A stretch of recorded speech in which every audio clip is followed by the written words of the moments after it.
چه سامو کوری؟ برو به خودت. کور نیستم. داخل شاشاقاری تو زدی به ماشینی من. یک زدم که زدم. دو شوشوغوری یعنی چی؟ یک شما خیلی بیجا کردی که زدی. دو نمیدونم. اولا که تو زدی رو ترمز. دوما یادم رفت. اولا شما اپ پشت زدی به ماشینی من.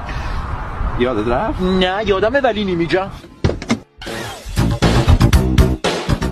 این دخترتونه؟ پننمه. آخه بلونده. پننش بلونده. ببینید آقای رضاپور فرد اصل جمع نجات هستم. رضاپور اصل فرد جمع نجات. حفظ کردی؟ فامیل پدر زنمه دیگه. چی؟ هیچی. اولا من مقصرم، دوم من غلط کردم، باریکلا. سوم من کل خسارت با کار من. خوبی میکنی. شماره‌تون رو بدین، خسارت رو بدم. شمارهشو نمیدم، خسارتم ازت میگیرم. شماره‌شو میگیرم، خسارت رو بهت میدم. من اینو شوهر نمیدم، خسارت من میگیرم. من اینو میگیرم، خسارتم نمیدم. شما بیا اینو بگیر. چیو؟ این کارتو میگیری میریزی به کارتی من. شماره کافی بود. ببند دری تالار اندیشه رو. برو گم شو.